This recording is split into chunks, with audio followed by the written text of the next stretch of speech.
Hello friends, last हमने chapter number 10 के JEE NEET level के कुछ 10 जितने क्वेश्चंस कर दिए। चलो number 11, read the question carefully.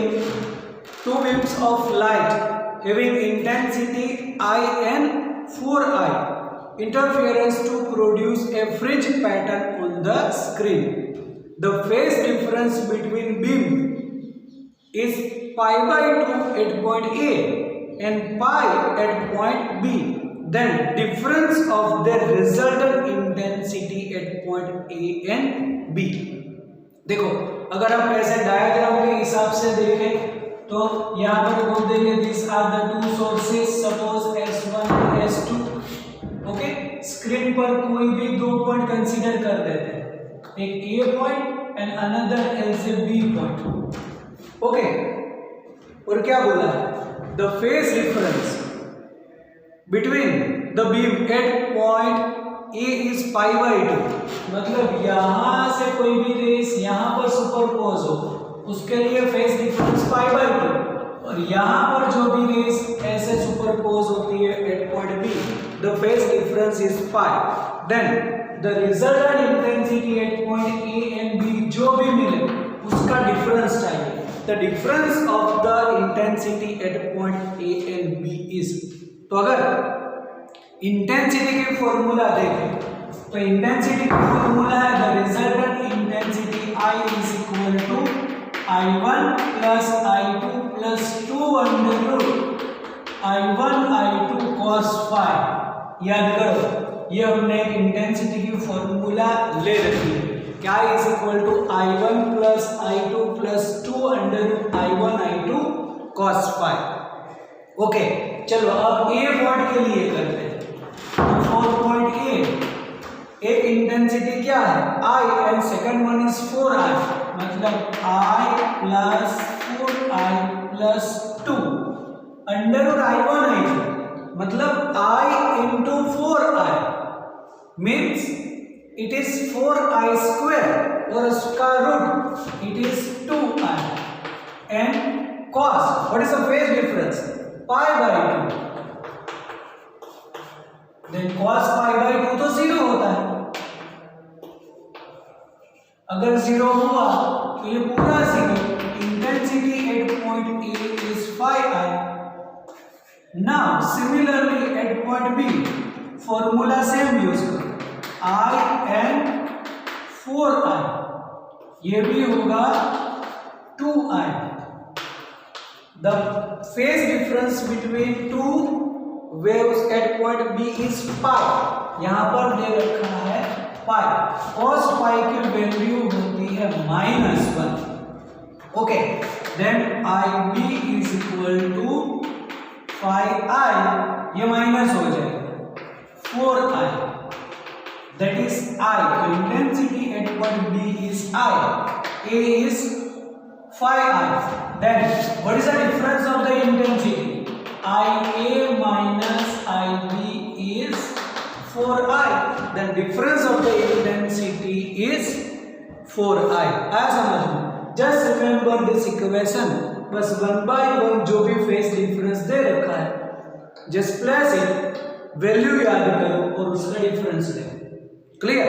चलो नंबर 12, क्या बोला है? In an ideal double slit experiment when glass plate eta is 1.5 of thickness T introduced in path of one of the interfering beams, the intensity at the position where central maximum occurs previously remains unchanged. The minimum thickness of the plate is, देखो यहां पर पूछा है minimum thickness of the plate is, तो जो भी यहां पर हमें एक्सपेरिमेंट बोल रखा है कुछ ऐसा है कि this are the two slit या सोर्स, ये स्क्रीन यहां पर होता है सेंट्रल मैक्सिमम, और जो भी यहां पर ऐसे वेव्स कोई भी पॉइंट पर सपोज सुपरपोज हो रही है। ओके, अब बोला है कि the thickness glass plate of thickness T is introduced in one of the path, अब यहाँ पर एक कॉन्सेप्ट नया समझ लो कि कोई भी पाथ में अगर हम कोई भी प्लेट इंट्रोड्यूस कर दें, ट्रांसपेरेंट प्लेट होनी चाहिए, यहाँ पर ग्लास प्लेट बोल रखा है जिसका रिफ्रैक्टिव इंडेक्स 1.5 गिवन है, ऐसी कोई भी प्लेट। चलो अगर हम ऊपर के पाथ में रखें ऐसे कोई भी प्लेट, देन जो भी इंटरफेरेंस पैटर्न जो है वो ऐसे ऊपर शिफ्ट हो जाती है, मतलब ये जो सेंट्रल मैक्सिमम जो है वो थोड़ा अपवर्ड शिफ्ट हो जाएगा whenever the plate is introduced in upper ray। अगर डाउन में तुम इंट्रोड्यूस करो तो ये जो है, अगर यहाँ पर इंट्रोड्यूस करो तो सेंट्रल मैक्सिमम जो है वो डाउनवर्ड डिस्प्लेस होगा।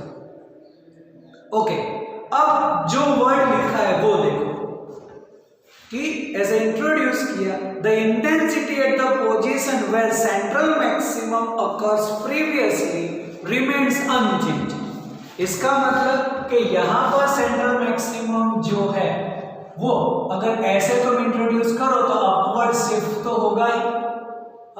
तो सेंट्रल मैक्सिमम चलो यहाँ कहीं पर, चलो यहाँ पर ही शिफ्ट हो गया मैं भी, तो यहाँ पर कोई दूसरा तो आएगा, लेकिन बोला इंटेंसिटी अनचेंज। इंटेंसिटी अनचेंज मतलब वहां पर कोई भी मैक्सिमम वाली ऐसे फ्रिंज होगी, आइदर फर्स्ट मैक्सिमम और सेकंड मैक्सिमम, थर्ड मैक्सिमम, क्योंकि इंटरफेरेंस पैटर्न में इंटेंसिटी कभी चेंज नहीं होती। Intensity of central maximum, intensity of first, intensity of second maximum, third maximum, सभी की इंटेंसिटी सेम है ना।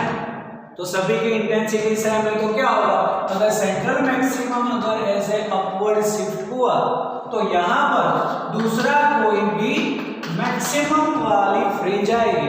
क्यों मैक्सिमम वाली फ्रिंज आएगी, लिखा हुआ है कि intensity at the position where central maximum occurs previously remains unchanged. तो इंटेंसिटी चेंज नहीं हुई, मतलब यहाँ कहीं पर मैक्सिमम ही आया होगा। Then minimum thickness of the plate, तो यहाँ पर कौन सा नंबर वाला है बस वो हमें करना पड़े।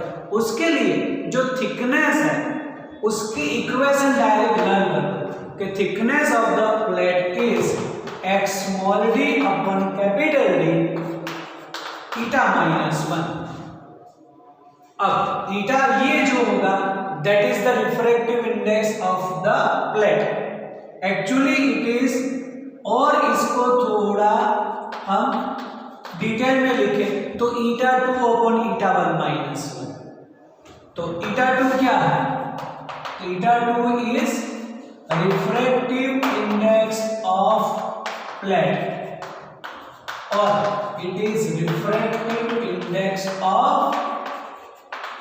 Medium in which plate is kept, या फिर पूरा apparatus अगर ऐसा बोले, this experiments performed in water, तो पूरा एक्सपेरिमेंट वाटर में है तो प्लेट तुम्हें वाटर में ही रखनी होगी। जैसे यहाँ पर ये प्लेट एयर में है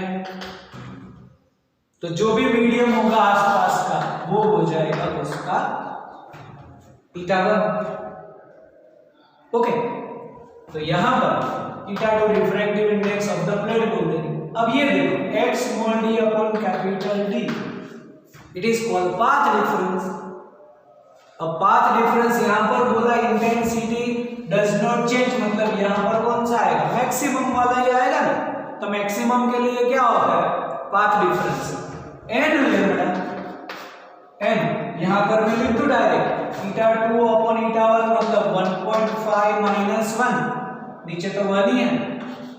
और अब यहाँ पर पूछा है मिनिमम थिकनेस, तो मिनिमम थिकनेस के लिए मिनिमम डिस्प्लेसमेंट, जितनी थिकनेस मिनिमम होगी तो मिनिमम डिस्प्लेसमेंट। तो मिनिमम डिस्प्लेसमेंट मतलब यहाँ पर कौन सा आएगा फर्स्ट मैक्सिमम। तो फर्स्ट मैक्सिमम के लिए कितना होगा n is 1, देखो ये जो n लैम्डा है वो तो नंबर है इसमें, then 1 upon 0.5 it is 2 lambda, then minimum thickness of the plate is 2 lambda। आया समझ में? देखो फिर से अगर तुम ऊपर वाली रे में इंट्रोड्यूस करो तो एक कॉन्सेप्ट ऐसा कि the fringe is shifted in upward direction, central maximum up direction में शिफ्ट होगा, अगर डाउन में रखो तो डाउनवर्ड शिफ्ट होगा। ये किसका डिटेल में। फिर अब सेंट्रल मैक्सिमम चलो यहाँ पर अपवर्ड डिस्प्लेसमेंट हुआ तो थिकनेस ये है, ये इक्वेशन लगा। इसमें मिनिमम पूछा है तो मिनिमम मतलब यहाँ पर फर्स्ट वाला ही आएगा। अगर यहाँ पर डार्क पूछे तो डार्क होगा तो यहाँ पर तुम्हें पाथ डिफरेंस 2n - 1 λ/d लेना, λ/2 लेना। ओके, उस हिसाब से तुम बोल सकते हो और ये इक्वेशन तुम्हें मिल जाएगी, मतलब आंसर मिल जाएगा। ओके, चलो नंबर 13 क्या है? In Young's double slit experiment the intensity at the point is 1/4 of its maximum intensity. The angular position of this point is, हमें एंगुलर पोजीशन चाहिए। और देखो जो भी आंसर है उसमें एंगुलर पोजीशन साइन के टर्म्स में हमें दे रखा है। अब यहां पर बोल रखा है कि intensity is 1/4 of the maximum intensity. तो मैक्सिमम इंटेंसिटी पहले होती है कितनी? तो मैक्सिमम इंटेंसिटी जो हम लिखते हैं इट इज 4I0, यही फॉर्मूला है। तुम सभी ऐसे फेज डिफरेंस 0 कर दो तो यहाँ पर मिलता है हमें 4I0। The maximum intensity is 4I0। अब कितनी हुई? तो इंटेंसिटी इज 1/4। तो ये पूरा जो इक्वेशन है उसको तुम पूरी इक्वेशन को तुम ऐसे लिखो कि it is 4I0 that was square 5/2 होता है। इसको पूरा कंप्रेस कर दो तो सभी की इंटेंसिटी सेम ले लो ऐसे I0, तो पूरा इक्वेशन इस टर्म में कन्वर्ट हो जाएगा 4I0 square 5/2। Then this is the maximum intensity. तो तुम I मैक्सिमम लिख सकते हो। अब इंटेंसिटी कितनी है? 1/4। तो इंटेंसिटी अगर तुम ऐसे 1/4 कर दो तो यहां पर तुम लिख सकते हो I/4 ऐसे I0 cos स्क्वायर 5/2। ओके, तो इंटेंसिटी जो मैक्सिमम है उसकी 1/4 हो गई। तो ये भी तुम इसको I0 लिख सकते हो। Then what you can say about cos square 5/2? It is 1/2. Sorry, 1/4 and cos 5/2 is 1/2, root निकाल दो। Then cos की वैल्यू 1/2 कहाँ पे होती है? कौन से एंगल पर cos जो है वो 1/2 होगा? तो जैसे बोलते हैं साइन में 30 डिग्री तो cos में 60 degree. Okay, 60 degree, otherwise you can say π/3 radian, है ना? Then you can say 5/2 is equal to π/3 radian. 60 degree पर π/3 रेडियन पर होगा।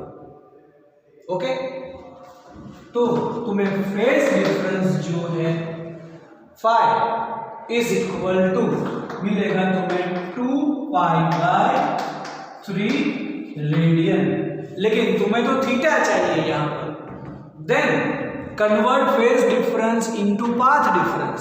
फेज को पाथ डिफरेंस के टर्म्स में कन्वर्ट करो। तो याद करो what is the relation between phase difference and path difference. तो क्या बोल सकते हो? Phase difference is equal to how much path difference।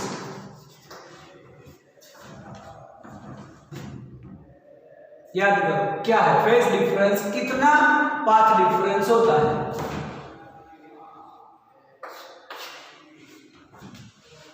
Then you can say it is lambda upon 2π।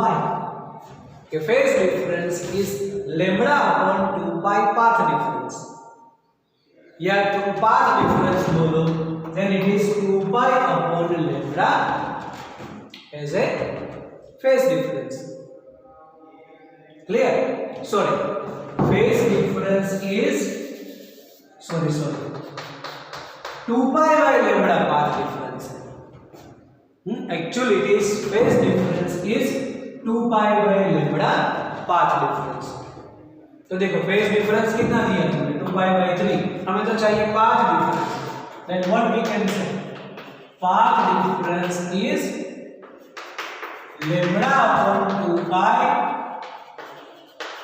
Phase difference. Okay, तो देखो यहां पर lambda upon 2 pi, phase difference कितना मिला हमें, 2 pi by 3, then it is lambda by 3, the path difference हुआ lambda by 3। अभी भी हमें तो चाहिए इसमें एंगुलर पोजीशन थीटा, तो पाथ डिफरेंस की फॉर्मूला याद करो, x small d upon capital D, जिसमें यू कैन से द d sin थीटा। तो sin थीटा हमारे लिए हो जाएगा x अपॉन कैपिटल D, वो भी हमने कर रखा है बस। Then sin theta is lambda upon 3d, then theta क्या होगा, sin inverse lambda upon 3d। Clear? तो देखो जो हमें दिया है वहां से फेज डिफरेंस मिलेगा, फेज डिफरेंस से पाथ डिफरेंस से तुम एंगुलर पोजीशन तक पहुंच सकते हो। देखो कितना हमें ऐसे घूम के जाना है, लेकिन पूरी इंफॉर्मेशन अंदर गिवन है कि इंटेंसिटी 1/4 जो है वो दे रखी है बस। तो फेज डिफरेंस मिल जाएगा, फेज डिफरेंस मिला तो पाथ डिफरेंस मिलेगा, पाथ डिफरेंस से तुम्हें एंगुलर पोजीशन मिल सकती है। ओके, नंबर 14 क्या है? 14 consider Fraunhofer diffraction pattern obtained with a single slit illuminated at normal incidence at the angular position of the first diffraction minimum. The phase difference between wavelets of opposite edge of the slit is, हमें यहाँ पर इसका phase difference करना है कि phase difference जो है वो कितना होगा। तो कहां पर, तो ऐसा बोल रखा है कि angular position of the first diffraction minimum. अब देखो यहां पर अगर हम डिफ्रैक्शन के केस में सोचे तो कुछ हमारा ग्राफ हमें ऐसा मिल जाएगा, ये सेंट्रल मैक्सिमम, ये फर्स्ट सेकंड और इंटेंसिटी डिक्रीज होती जाती है। हमें तो यहां पर इतना ही कंसीडर करना है। ओके, तो बोल रखा है फर्स्ट डिफ्रैक्शन मिनिमम, तो ये हो जाएगा फर्स्ट मिनिमम, दोनों साइड का ये हुआ फर्स्ट मिनिमम, ये फर्स्ट मिनिमम। इसका हमें फेज डिफरेंस चाहिए, तो फेज डिफरेंस इसका, तो कोई भी एक साइड का अगर हम कंसीडर करें उससे तो ये डबल ही होगा। चलो, इन केस ऑफ डिफ्रैक्शन, और उसमें कंडीशन फॉर द मिनिमम, तो मिनिमम की कंडीशन क्या है, तो मिनिमम की कंडीशन है d sin theta is n lambda, कि नहीं? याद करो, the condition for the minimum is n lambda, d sin theta is n lambda, क्योंकि जहां मिनिमम है हम बोलते इंटरफेरेंस के केस के मैक्सिमम की फॉर्मूला सेम है, तो d sin theta is n lambda. अब यहाँ पर फर्स्ट मिनिमम है, इसीलिए यू कैन से d sin theta is lambda only, है ना? तो अब लैम्बडा हो गया हमारे लिए ये। तब लैम्बडा जो भी डिफरेंस है उस हिसाब से अपोजिट फेज का जो भी यहाँ पर हमें मिलेगा वो लैम्बडा के हिसाब से, this is called path difference. तो पाथ डिफरेंस कितना होगा, लैम्बडा, तो इस साइड का भी वैसे तो लैम्बडा ही मिलेगा हमें path difference. Then what about the phase difference, तो लैम्बडा के हिसाब से तुम फेज डिफरेंस बोल सकते हो 2 pi, then phase difference is equal to 2 pi. बोलो आया समझ में? कि नहीं? The phase difference between wavelets from opposite edge of the slit is, तो फेज डिफरेंस हो जाएगा 2 pi. Clear? Number 15, the beam of light of wavelength 600 nanometer from a distant source falls on single slit 1 mm, उसकी ऐसे दे रखा है, y मतलब thickness दे रखी है। The resultant diffraction pattern is observed on the screen 2 meter away, मतलब वो capital D दे रखा है। The distance between first dark fringes on either side of the central maximum is, देखो हमें पूछा है the distance between the first dark fringes of either side of the bright fringe is, मतलब ऐसा ही होगा the distance between first dark, तो इन दोनों के साइड का डिस्टेंस करना है। अगर एक मिल जाए तो दूसरा हम बोल सकते हैं, डबल करते हैं। ओके, तो यही फॉर्मूला हो जाएगी ना हमारा, सेम फॉर्मूला यूज करो, d sin theta is equal to lambda, then d ये क्या होगा, sin थीटा मतलब क्या होता है x upon d, then what is x, lambda capital D upon small d, लेकिन दोनों साइड का चाहिए इसलिए 2x कर देते हैं, it is 2 lambda d upon d, double हो जाएगा बोथ द साइड्स के लिए, फिर वापस ऐसे 2x, कैंसिल मत करो क्योंकि हमें दोनों का x डबल चाहिए। ओके, देन 2 वेवलेंथ कितनी दे रखी है 600 nanometre, then 6 into 10 raised to -7 you can say. Okay, फिर कैपिटल D क्या है 2 मीटर, एंड स्मॉल d क्या है 1 mm, that is 10 raised to -3, तो ये हो जाएगा 12 to 24, 24 into 10 raised to -4 metre. Okay, that means it is 2.4 10 raised to -3 metre, तो 2.4 मिलीमीटर है कोई ऑप्शन? हाँ, 2.4 मिलीमीटर है। क्लियर? चलो द नेक्स्ट लिख दो, ऐसे पूरा कंप्लीट कर दो। नंबर 16, क्या है 16 में? In Young's double slit experiment the interference pattern is found to an intensity ratio between bright and dark fringes is 9। This implies that, देखो 16 नंबर में कुछ हमें अलग ऐसा क्वेश्चन दे रखा है, something different. In interference pattern, the intensity ratio between bright and dark fringes, तो bright पर क्या होती है मैक्सिमम इंटेंसिटी और डार्क पर क्या होती है minimum intensity, that means maximum upon minimum का रेशियो दे रखा है 9, we can say 9:1। this implies that, तो क्या करना है हमें, इंटेंसिटी क्या है वो फाइंड करनी है या एम्पलीट्यूड फाइंड करना है। ओके, तो देखो हमारे पास ऐसे फॉर्मूला है कि I proportional to a square, intensity is directly proportional to square of the amplitude, लेकिन जब मैक्सिमम होगा तो क्या बोलते हैं, मैक्सिमम के लिए होता है दो जो एम्पलीट्यूड है उसकी दोनों का स्क्वायर, एडिशन का स्क्वायर, और मिनिमम में क्या होता है then a1 minus a2 whole square. Normal intensity है तो डायरेक्ट, लेकिन मैक्सिमम मिनिमम है then a1 plus a2 and a1 minus a2 whole square. इसका मतलब a1 plus a2 whole square upon a1 minus a2 whole square is 9:1। then what we can say about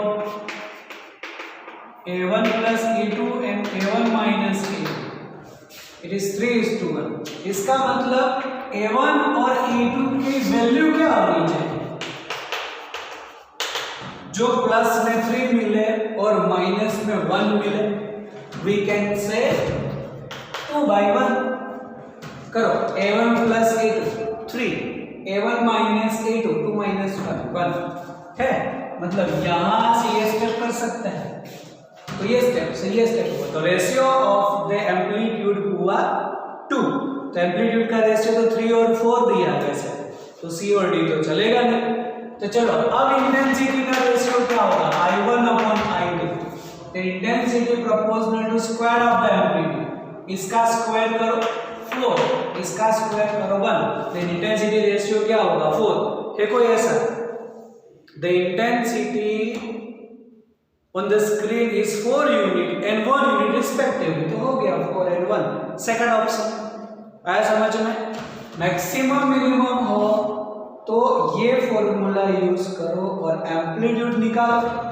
तो amplitude का भी answer ऐसे 3 और 4 है, ये तो चलेगा नहीं क्योंकि 2 में 1 मिला हमें, उसका स्क्वायर करोगे then it is ratio of the intensity. Okay चलो number 17, Young's double slit experiment used a monochromatic source. The shape of the interference fringes formed on the screen is, देखो टेक्स्ट बुक में हमें clear cut दे रखा है कि जो भी interference pattern मिलती है वो ऑलवेज फॉर्म होती है in the shape of hyperbola, always ऐसे हाइपरबोला होती है, जैसे फ्रिंजेस तुम ऐसे, तो नियरर टू द सेंटर थोड़ी ऐसे स्ट्रेट होगी, फिर उसका शेप जो है वो ऐसे हमें मिलता है हाइपरबोला जैसा। लेकिन जो भी ऑब्जर्व होती है वो तो लिमिटेड रीजन में ही ऑब्जर्व होती है, तो लिमिटेड रीजन तुम ऑब्जर्व करो then it is look like straight, लेकिन स्ट्रेट लाइन कभी नहीं होती। मोस्ट ऑफ स्टूडेंट्स की यहाँ पर मिस्टेक होती है इस क्वेश्चन में। मोस्ट ऑफ द स्टूडेंट्स लिख के आते हैं straight line, but not a straight line, it is hyperbola. But whenever you are observing the small portion, चलो ये पोर्शन को भी तुम ऑब्जर्व करो, तो सभी ऐसी थोड़ी कर्व है, तो सभी कर्व है तो दिखेगी तुम्हें कैसे, स्ट्रेट लाइन में ही दिखेगी ना। ये पोर्शन को तुम इतना ही ऑब्जर्व करो then you can say it is straight, but it is not straight. So when you are observing through the telescope या ऐसे कोई भी ऐसे इंस्ट्रूमेंट से तुम ऑब्जर्व करो तो वो तो स्मॉल रीजन ही ऑब्जर्व होता है, तो स्मॉल रीजन तो लुक लाइक स्ट्रेट, लेकिन इट इज हाइपरबोला। ओके याद रखो कि शेप कैसा होता है, हाइपरबोला। चलो नंबर 18,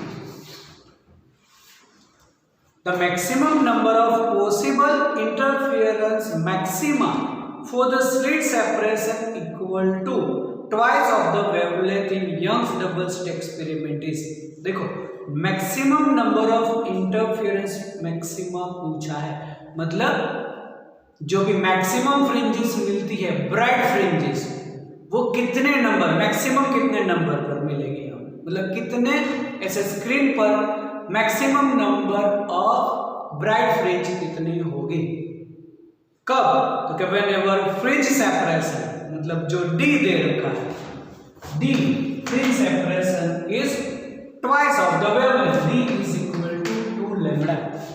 तो फॉर्मूला है हमारे पास कौन सी, ब्राइट के लिए x small d upon capital D is equal to n lambda, जिसमें you can say x upon d is sin theta, then d sin theta is n lambda.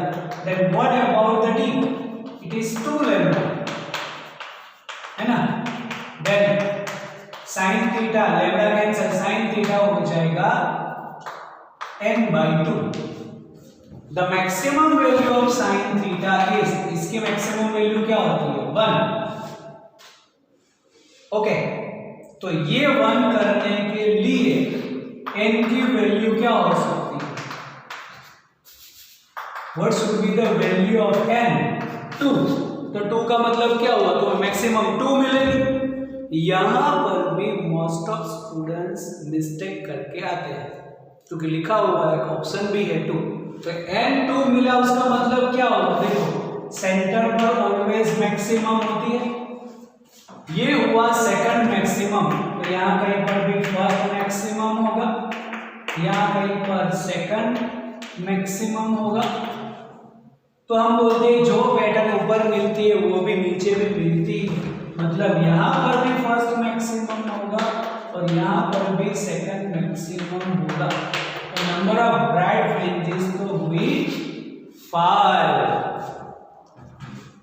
The maximum number of possible interference maximum, कितने maximum मिलेंगे? Is equal to 2 मतलब second maximum मिल सकता है। Second maximum मिला तो first maximum तो होगा ही, centre पर ऑलवेज मैक्सिमम होता ही है, तो नीचे भी मिलती है। जो पैटर्न सेंट्रल से अपवर्ड मिलती है, the same pattern is observed below the central maximum. तो टोटल कितनी हुई? 5। इसका मतलब n जितना मिले और उसके लिए तुम ऐसे शॉर्टकट बना दो कि मैक्सिमम नंबर ऑफ, तुम बोलो ब्राइट फ्रिंजेस, तो क्या होगा? 2n+1। जो n मिले उसमें उसको 2n+1 कर दो। ओके, तो ये हो जाएगा 5 मैक्सिमम ब्राइट फ्रिंजेस मिलेंगे। क्लियर? चलो नंबर 19 क्या दे रखा है? नंबर 19 में in Young's double slit experiment the intensity at a point where path difference is lambda by 6 is I dash. If I naught denotes the maximum intensity, then I dash upon I naught is क्या होगा? चलो number 19 बोल रखा है कि intensity at the point where path difference is lambda by 6। तो intensity हमें I dash दे रखी है, तो हमारे पास फॉर्मूला है उसका intensity I is equal to 4I0 cos square 5/2। लेकिन 5 तो क्या है? Phase difference. हमें क्या दे रखा है? पाथ डिफरेंस दे रखा है, तो यूज कर। फेज डिफरेंस क्या होगा? Phase difference is 2π/λ path difference. Okay, तो क्या मिल जाएगा हमें फेज डिफरेंस? तो it is 2π/λ into λ/6। Path difference कितना दिया है हमें? λ/6। देन λ cancel, it is π/3। Okay, then I is equal to 4I0 cos square 5/2 मतलब हो गया हमारे लिए अब 5/6। तो 5/6 सॉरी π/6, तो π/6 मतलब क्या हो गया? इट इज 30 डिग्री, है ना? क्योंकि ये होगा 180/6, it is 30 degree. cos 30 degree क्या होता है? cos 30 डिग्री होता है इट इज √3/2। देन 4I0 इसको हम I डैश बोल देते हैं क्योंकि वो दे रखा है I डैश के टर्म्स में। Then cos square it is √3/2 का स्क्वायर होगा। Then I dash is equal to 4I0, it is 3/4। 4 cancel भी कर दो। Okay, then intensity I/I0। अब देखो यहां पर ये जो इंटेंसिटी, सॉरी 4 कैंसिल नहीं कर सकते हम, क्योंकि ये जो भी 4I0 है वही हमें मैक्सिमम दे रहा है। I0 denote the maximum intensity, मतलब ये पूरा मैक्सिमम है। तो पूरा मैक्सिमम को तुम नीचे ले लो, इट इज 3/4। ओके, आया समझ में? I0 डिनोट द मैक्सिमम मतलब 4I0 की जगह तुम सिर्फ I0 लिखो तो पूरा ये नीचे आएगा, then it is 3/4। Clear? Number 20 क्या है? Whenever unpolarized light intensity I0 is incident on the polarizing sheet, the intensity of the light which does not get transmitted। देखो, अगर कभी भी लाइट अनपोलराइज्ड में से पोलराइज्ड हुई तो हम बोलते हैं उसकी इंटेंसिटी हाफ हो जाती है। इनिशियली इट इज हाफ, तो हाफ पोलराइज, हाफ इंटेंसिटी पास होगी, हाफ इंटेंसिटी पास नहीं होगी। ओके ना? तो पास होगी तो भी I0/2 आएगा और लाइट डज नॉट ट्रांसमिटेड भी उसमें भी I0/2 ही आता है। और उसकी इक्वेशन भी है कि I is equal to I0 cos square theta. It is Brewster's law, Malus law, sorry. तो मार्लस लॉ में I इज आई cos स्क्वायर थीटा है। अब ये जो है उसकी जो वैल्यू है cos स्क्वायर थीटा की एवरेज वैल्यू फ्रॉम 0 से 2 पाई में तुम इसकी एवरेज वैल्यू ले लो तो वो मिलती है तुम्हें 1/2, और 1/2 होगा देन I इज I0/2। अब ये 1/2 कैसे मिलता है वो चैप्टर नंबर 7 में है। चैप्टर नंबर 7 है एसी करंट। एसी करंट में आएगा कि cos स्क्वायर और sin स्क्वायर की average value over A one period of cycle is 1/2। तो cos स्क्वायर हो या sin स्क्वायर थीटा उसकी जो एवरेज वैल्यू है वो दोनों में 1/2। सिर्फ cos थीटा और sin थीटा की तुम एवरेज वैल्यू लोगे दैट इज 0। वो प्रूफ होगा चैप्टर नंबर 7 में। यहां पर तुम्हें उसको अप्लाई करना। ओके चलो, इसमें आंसर आएगा I0/2।